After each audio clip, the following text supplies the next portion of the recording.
Welcome to the Relocated South African, the podcast that explores the journeys of South Africans building lives and careers around the world. I'm your host, Jan Hugo, speaking to you from Lagos in Portugal. Today I'm joined by Francisca Lombard, a South African entrepreneur who made the move to Canada and is now the founder of MindGPT, an artificial intelligence platform in the mining sector. Sounds like a mouthful. I don't even know exactly how artificial intelligence works, but we're going to find out today. There is a moment in every relocation journey when the excitement gives way to admin. At Apostle, we help South Africans at home and abroad get the documents and visas they need for travel and immigration, whether it is a police clearance, an apostille, and a bridge certificate, or visa paperwork. We help turn that moment from overwhelming to manageable. Visit apostle.co.za or email clients at apostle.co.za. Documents with convenience. Welcome, Francisca. Jan, I'm excited to be here. It's so lekker. As always, I start with where'd you grow up, go to school, and study? Well, I grew up in Heidelberg. It's a small town outside of Johannesburg on a dairy farm of all places. I went, I'm a proud Folkie, for school that's there, and I studied at Stellenbosch, the University of Stellenbosch. So I'm also a very proud Marty and part of the Marty chapter also here, and take part in all the alumni events that I can. Oh, Stellenbosch. When we left South Africa, we were living in Stellenbosch. So can't tell me enough about Stellenbosch. What a beautiful place. You studied chemical engineering or mining engineering? I did chemical engineering or process engineering. And I did, whilst I was working, I was part-time also doing a postgrad through TICS in metallurgical engineering. So that put me smack bang in the mineral processing sector. I started off on a coal mine of all places, and then eventually got to the growth department of that mining company and was able to then work on several mines, and that's how it all started, I guess. Wow, that's interesting. And when did you decide to leave South Africa? I decided to leave South Africa. The decision and the moment of departure, two different things. As you know, it takes time to apply for these things. And when I was just fishing for places to go, I decided on Canada for very simple reasons. It's lowest UV radiation, as well as it's the easiest to get in if you have a professional degree that Canada is looking for, because you can come then without needing a job on this side, whereas all other places you need to actually secure a job first and then be sponsored to go over. So it's a bit different. You go through the permanent residency program and then you get permanent residency, and you can then make the decision, are you going to take it and take the jump and move or not? And so I did decide to take the jump in 2017. So I've been here now for quite a while already. Still not acclimatized to minus 19 though in winter time, but oh well. And have you by now got a Canadian passport? Yes, I do. Yeah. That makes life a lot easier, isn't it? I mean, just the ability to travel and get around with a different passport. Yes and no. I mean, the South African passport at least actually was a benefit for me in my first bit of my career here, because I was working on Russian projects and I was able to go to Russia and back without a visa because of my South African passport, whilst all the Canadians had to apply for visas to go to Russia. So don't dismiss the value that the South African passport can bring to you.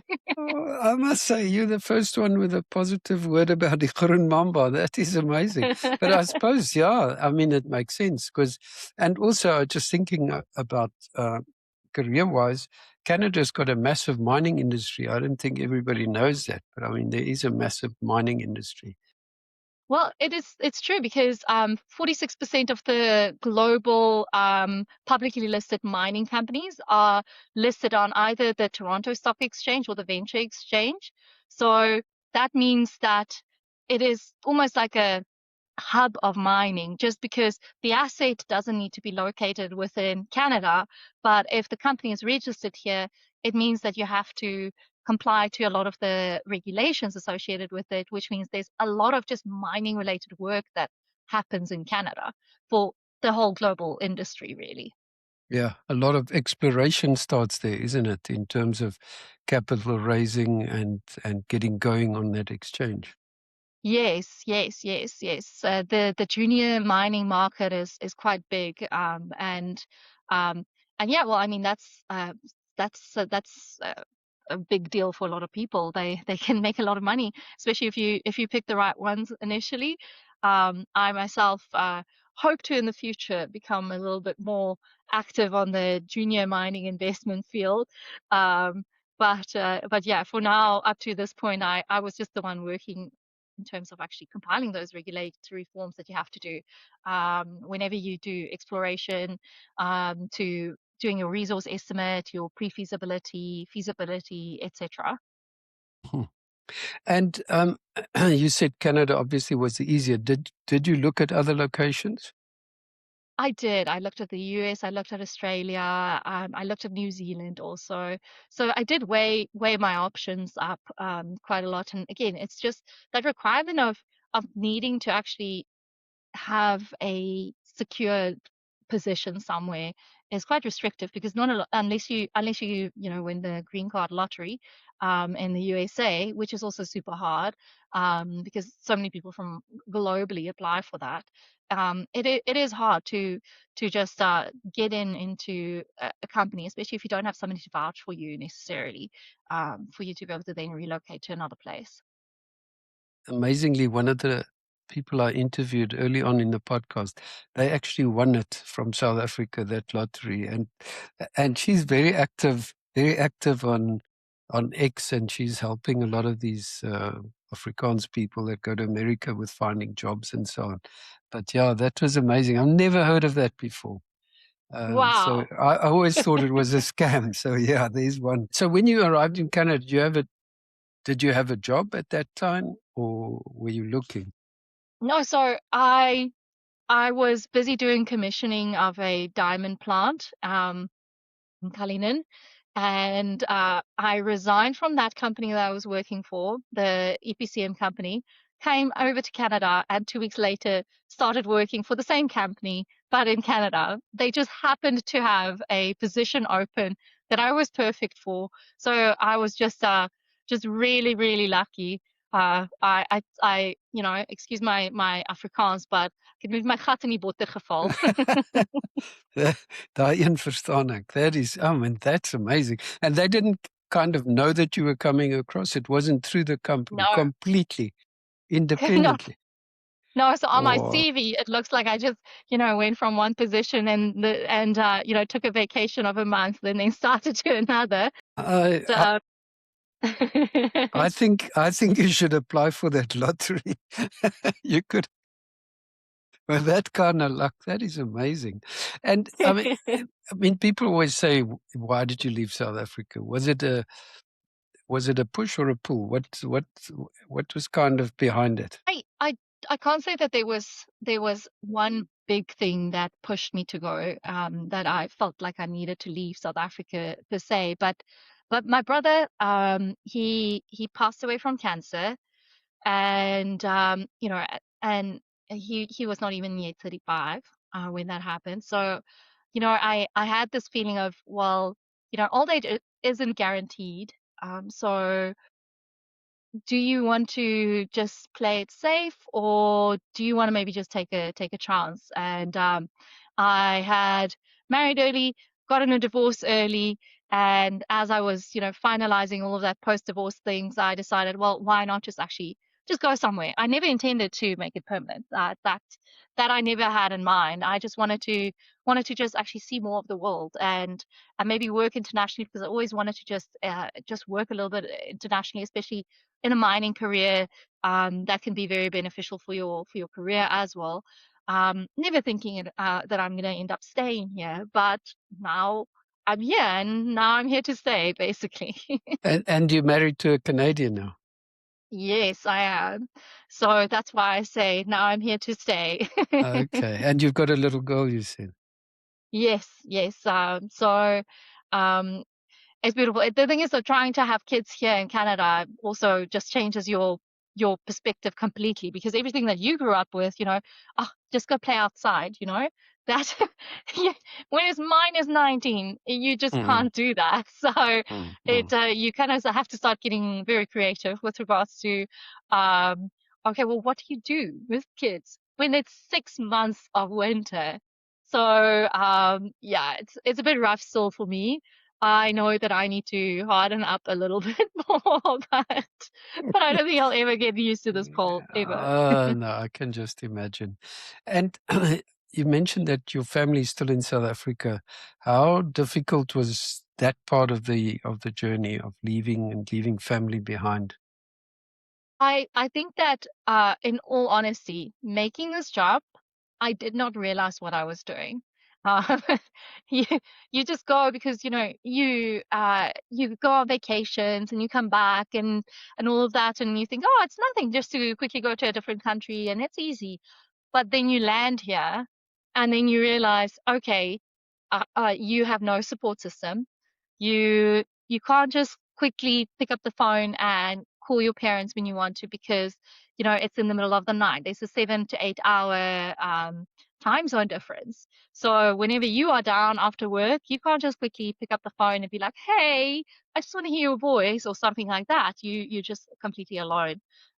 So it was quite a harsh realization that, okay, no, this is actually big and major, and it's not easy because there's no direct flights from Canada also to South Africa, which means to go home is quite a mission. Mm. Which also means that it's not that easy for people to also come and visit necessarily.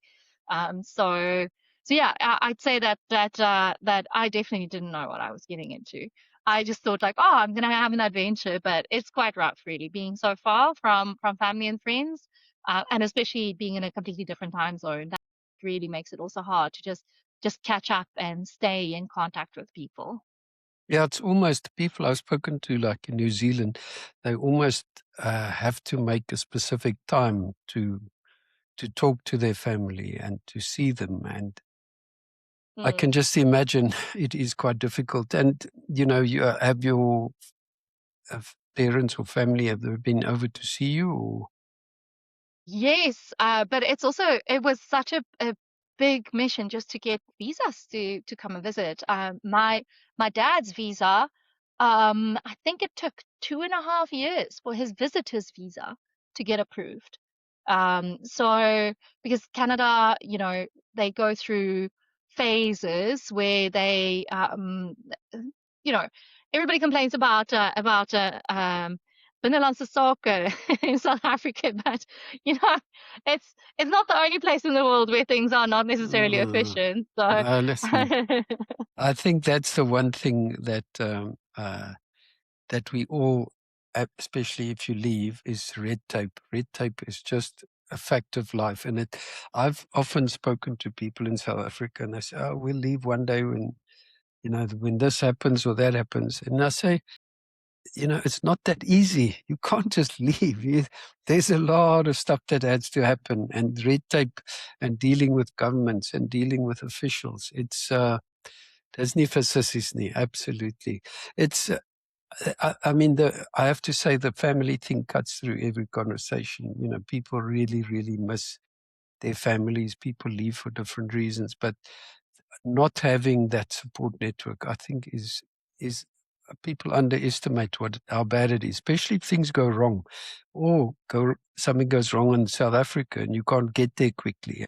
Trust me, it's no, not no, easy. it's rough. It's rough. It's rough. Yeah. Anyway, and before we get to the business and so on, obviously you mentioned the weather, but other than that, how different is life in Canada to what you used to in South Africa? It's night and day, I would say. The one thing that I appreciate about South Africans is the fact that you can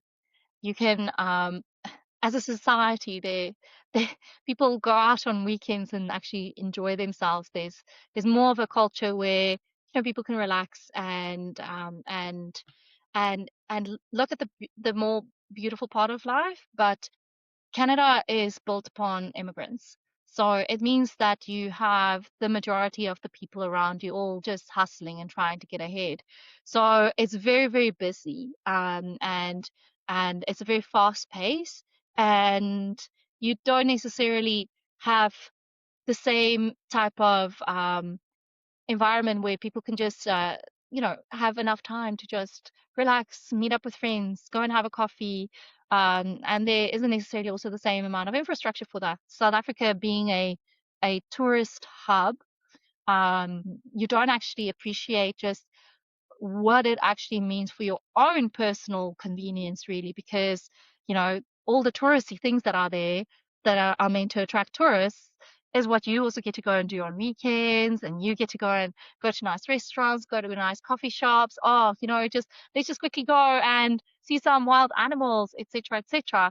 Whereas, if you move to a country that is not necessarily a tourist hub or location, you miss that part. I think that people really underestimate just the value that, especially the Soccer World Cup, all the infrastructure that came from that, just did to South African society. So it's different. Everything is faster, and just having to live in a place which is built for 6 months of minus temperatures. It also just means that the infrastructure is different. If a lot of things are indoors, whereas as a South African, you like being outdoors, etc., etc. So it's night and day, really. It is night and day, and that makes me miss South Africa more and more. We all do, absolutely.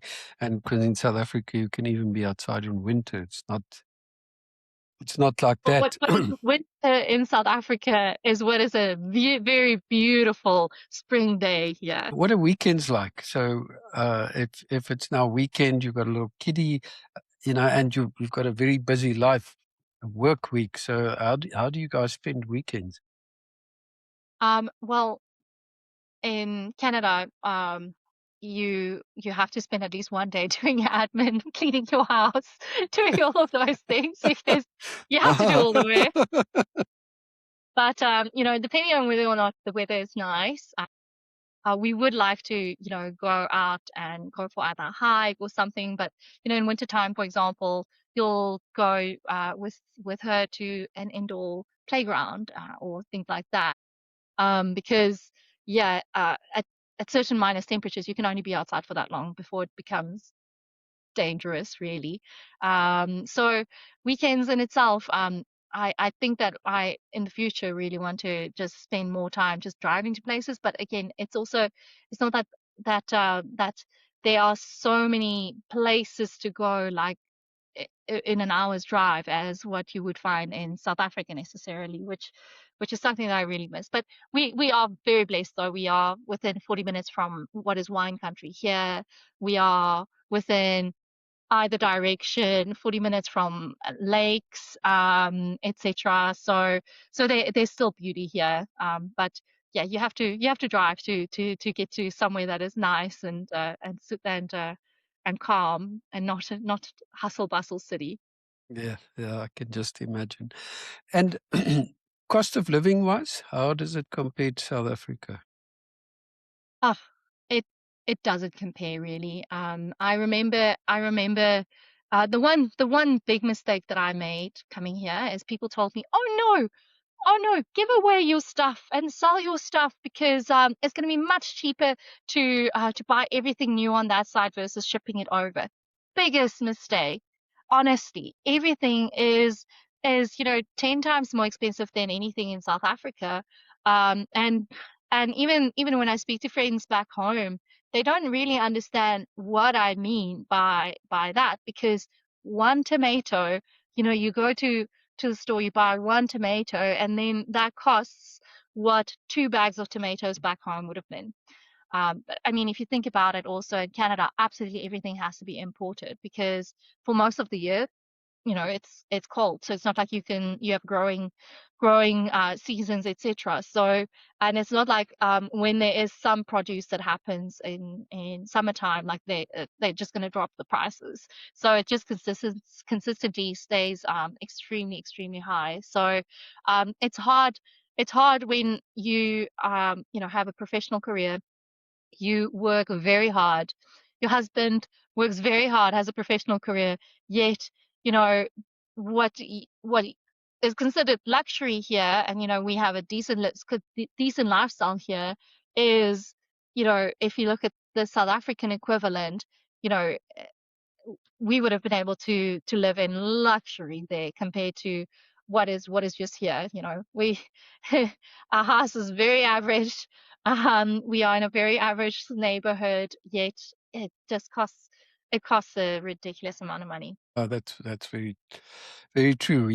There's a price to making this move. It's not that easy.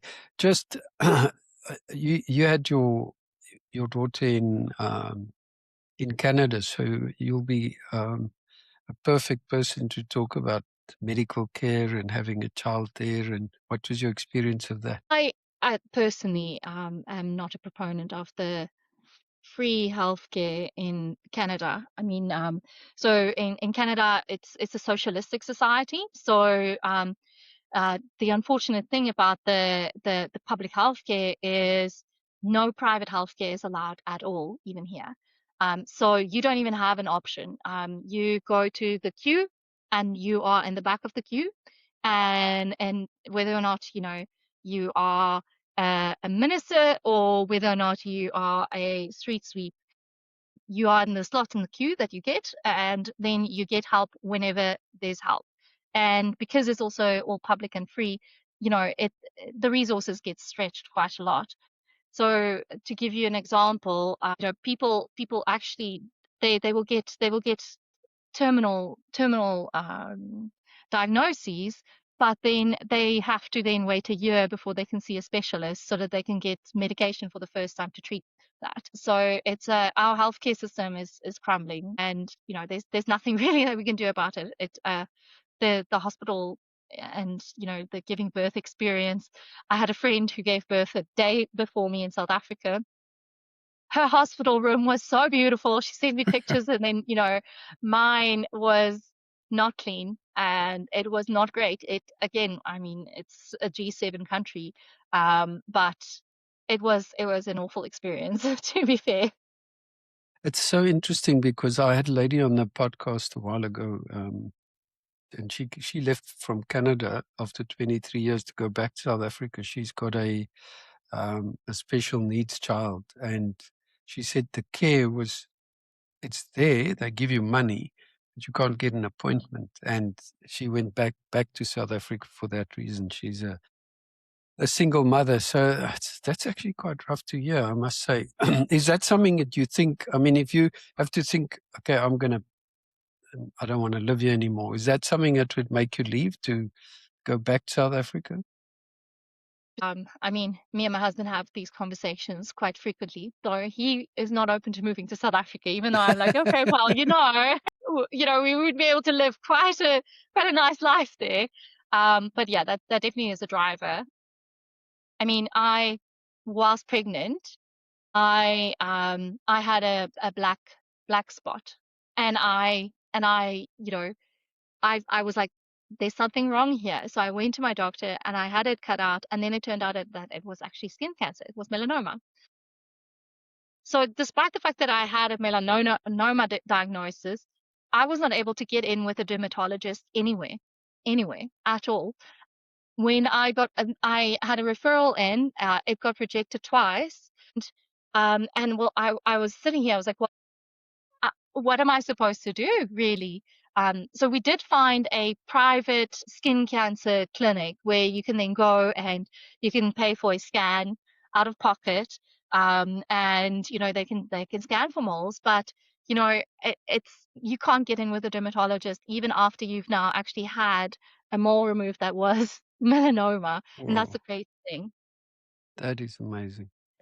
Yeah. Bef- Just a quick one on just friends. You now in a bit of a different position to South Africans who arrive as just South Africans. You've married a Canadian person, so you obviously have Canadian friends through his connections. But when you arrived there, a lot of people go on these Facebook groups and they try and they get help. There's a lot of help, but I've certainly found that not every South African that's here has the same values that I have. They may have immigrated, but and that's a realization I came to. I thought, oh well, you've also left. You also think the way I do, but they don't. And so, what was your experience of that with arriving and connecting and so on? Yeah, no, so I tried some of these groups when I arrived, and I very quickly realized that I am not going to continue with that because I found that there was just a lot of negativity and people talking ill about South Africa when, I don't necessarily have any any hatred or bitterness or anything towards the country. Uh, so I just don't want to be part of then a group that chooses to make every conversation a conversation about South Africa and make it a negative one. So I decided to go the route of just making new friends and not necessarily looking out for the South African ones, because also some of the groups that I joined on Facebook seems to be more targeted towards people trying to advertise to other people and trying to exploit them versus actually, being a community. And that's really sad for me because I look then at, there's Italian communities and, then there's Polish communities and all of these things and people get together and it seems like it's just more of a community vibe versus as South Africans, um, I don't know, we seem to take all of our differences that we harbored in South Africa and just take it with us versus, just seeing the positive and the community part and trying to find, that goodness out there. So um I have made good South African friends though too. So I can't say that that's all people. Mm, mm, But mm. but it's just these communities can actually be quite deceiving and disappointing really also, which is unfortunate. It's so strange because Justinus, I think, has spoken about South Africans in South Africa who are negative about us having left. People slag us off and say, "Why you shouldn't have," or whatever. And on the other hand, you have South Africans living abroad trying to justify their decision with any bad news about South Africa. Kind of makes them feel better. And ultimately, it's a decision that you make based on what's right for you. So I think people should respect that. But maybe it's a South African thing. I don't know. Now let's get to your business. I mean, I'm fascinated by MindGPT. I've looked at it. Let me just say, I don't fully understand this AI thing. I use it a lot, but my goodness. Did you think it would? Do you think it would have been possible to build this business in South Africa? Just start there. Well, yes, I will say that. Well, it's just AI is remarkable. And my whole AI journey started, I mean, just 2 years ago, I knew nothing about AI at all. But I had my daughter, and whilst I was sitting in the nursing chair, getting bored out of my mind, I decided to because I'm just not the type. I can't just sit and watch series over and over again or something like that. So I started to fiddle, and then I discovered AI, and then I started to fiddle and fiddle more. And the hardest part was to try and think of an application of AI within the experience range that I have, which is within mining. But anybody, anywhere in the world can grab this opportunity now and use AI to build whatever they want. And that's the most incredible thing. Yes, my experience in Canada is what actually made me capable of doing this. And specifically because I'm in Canada and was able to work with NI 43-101s, which is the regulatory filing that you have to make if you a Canadian listed company. That experience, I wouldn't have had it if I stayed in South Africa, and I would not have been able to build MindGPT. So fair enough, yes, I would have never been able to build this company, but But AI, at this point in time, it can take somebody who knows nothing about development, and if you have the determination and you're willing to work hard, you can actually build anything now, which is the incredible thing. So whatever your experience base is, and you're sitting in South Africa, if you have internet and you have access to, Gemini, ChatGPT, Grok, um, DeepSeek, then you can build anything. Truly, Wow, truly. that's amazing. Maybe just explain in one or two sentences what your business actually does, because I went straight for AI, but I know it's an AI business, but maybe you can just explain.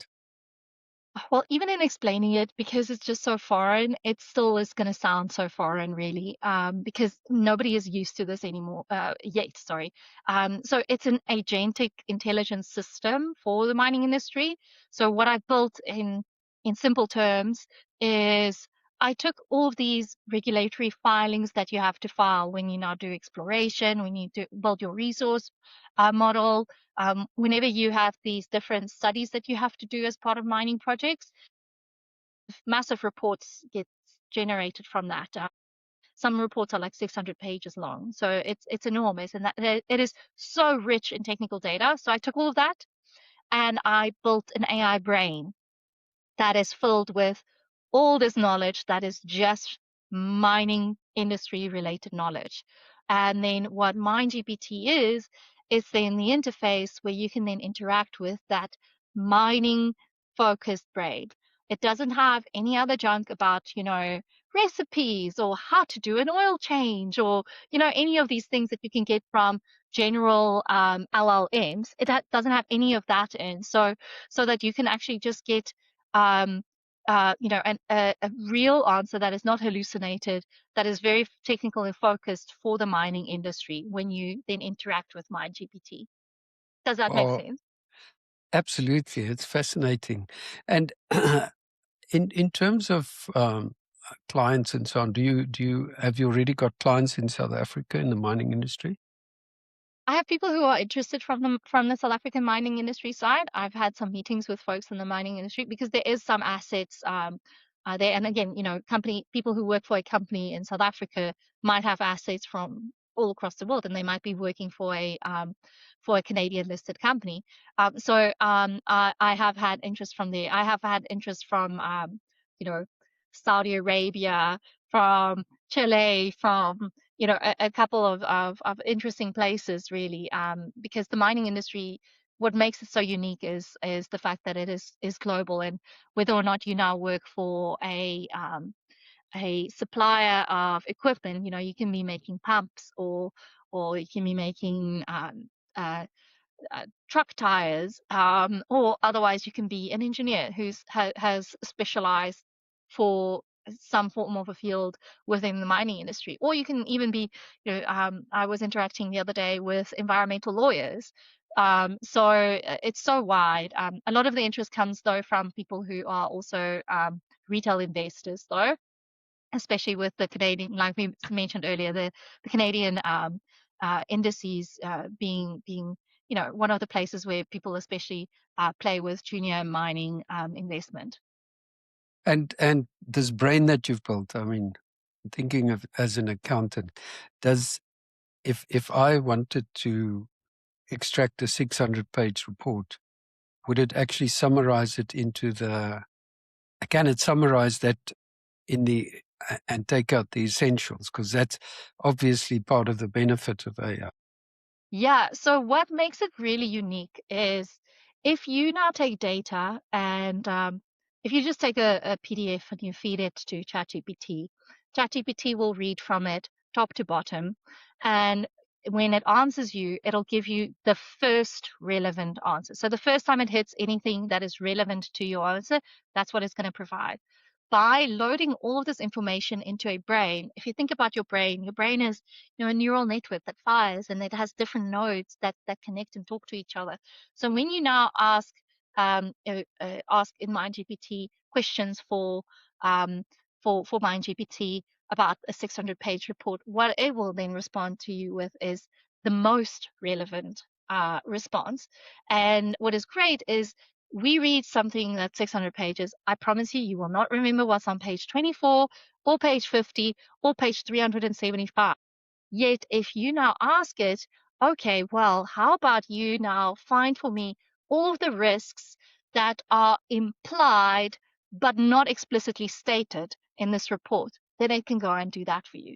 Versus if you were now just to go and do a word search, even with a PDF, and you just search for the word risk, it means that you'll never be able to find those risks that are implied, which just means like it can do thinking on a level that us as humans are actually not capable of doing, because of the amount of variables that it can look at the same time and analyze and give such a rich answer back, which is incredible. I'm still amazed, honestly. So I'm not even going to say that I'm an AI expert, because I still get floored by by just things that that comes out of it, and just seeing how the industry itself is just developing. That is absolutely fascinating. And just to thinking of I mean, it's so powerful in terms of the efficiency and what it can do. What you almost wonder what people did previously. How did they get that information? Must have taken I know. forever. I know, And and that's just it though. We're entering an age where the business model drivers used to be, and I mean still is now, because adoption is still very low. It's still an hourly based type of exchange that happens.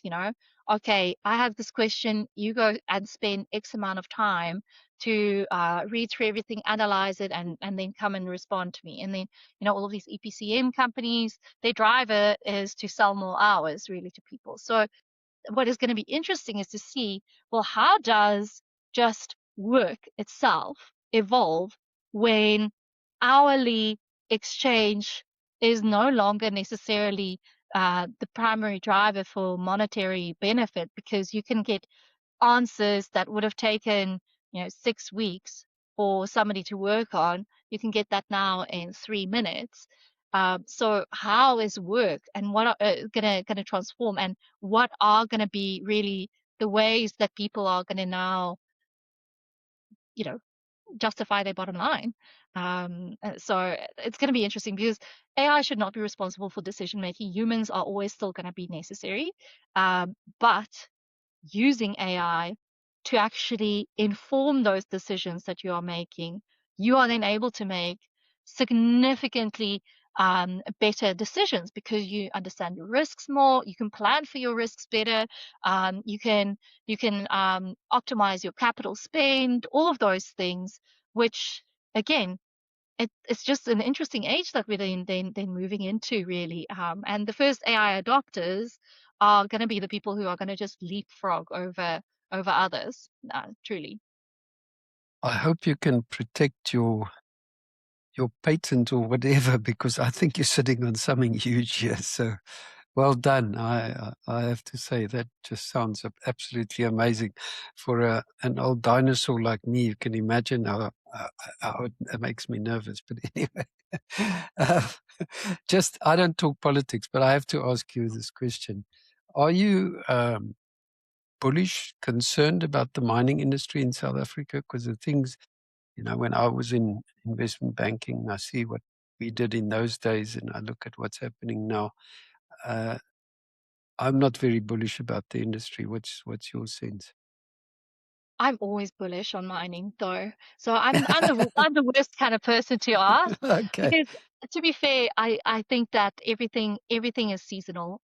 So there were seasons when I was working in the mining industry in South Africa where nationalization was really topical, and then it also died down.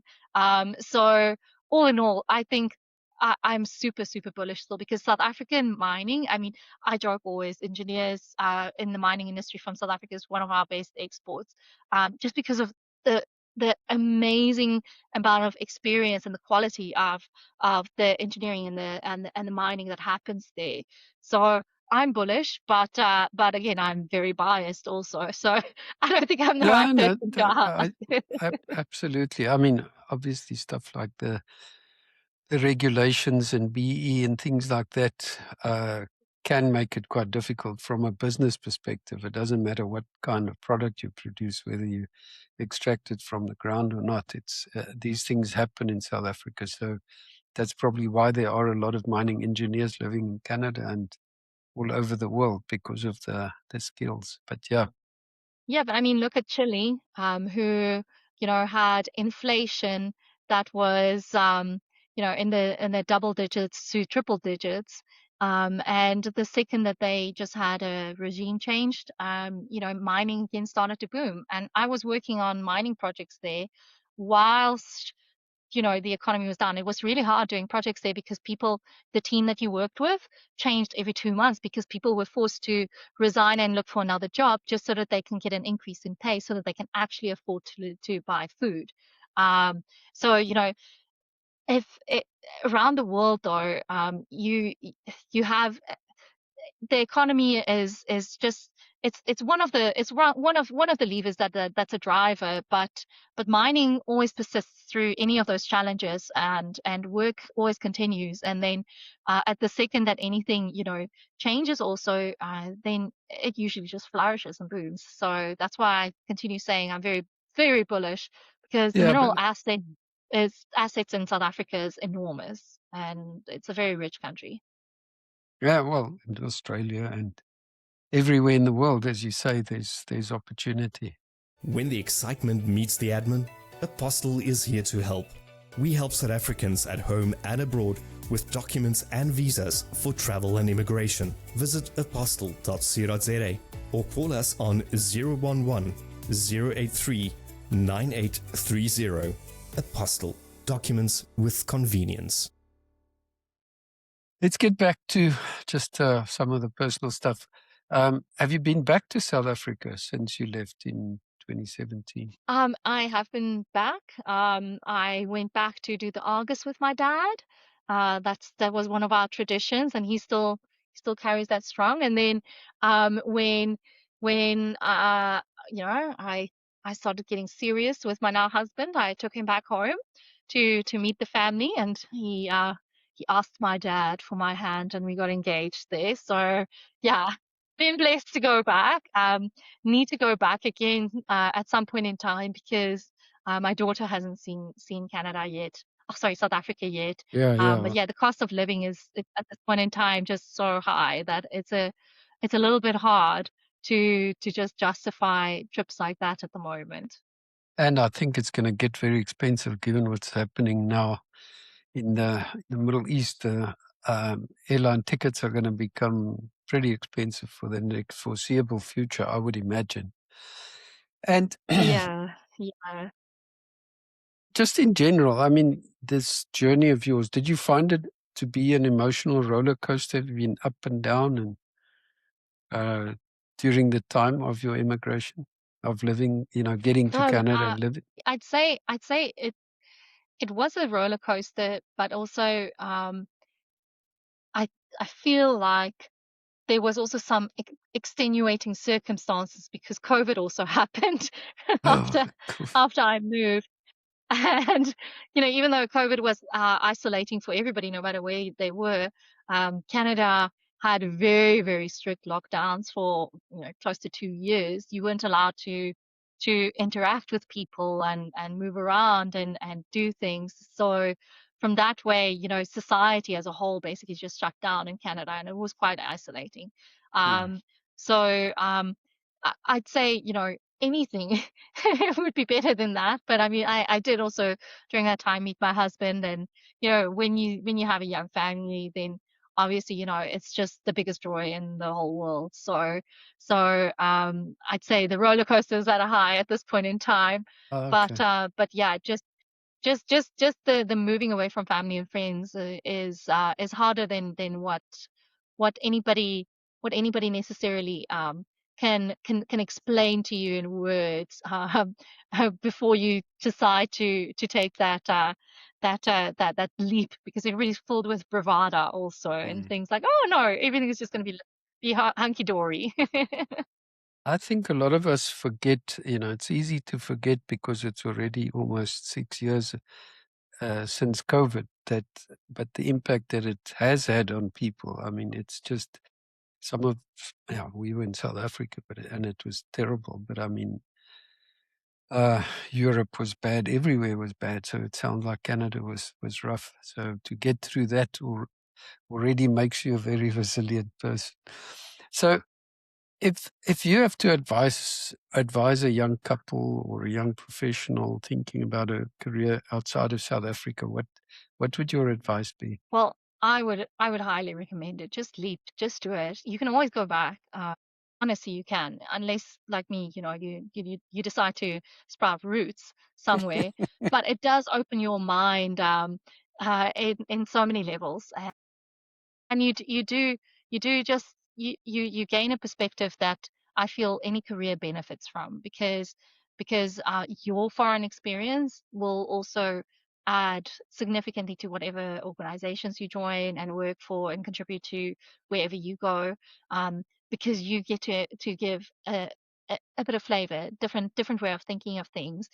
So it really just like in general, working in multicultural teams, there's a real benefit in that collaboration, just due to the differences in experience that people bring. So I would highly advise it. But again, I like you said, I should maybe go and play that lottery because I have been lucky. No. But a lot of people don't necessarily have so much luck in terms of it. I have also heard of people who come over and end up, having an engineering degree and end up, working as cleaners, because they just never was able to necessarily find the right role. Uh, you need to realize that it is a gamble, that you might not end up doing what it is that you planned to do, which again, but it's worthwhile. You can always go back and you can always reinvent yourself. You are never too old to reinvent yourself. So getting to the end, knowing what you know now, would you have done anything differently to what you've done? If you think to where you now. Well, firstly, I had beautiful furniture and art and wooden pieces that I still to this day regret giving away because people were like, "Oh no, it's so much cheaper to buy abroad." No, it's not. The one thing, don't underestimate just the value of actually what you've accumulated over time.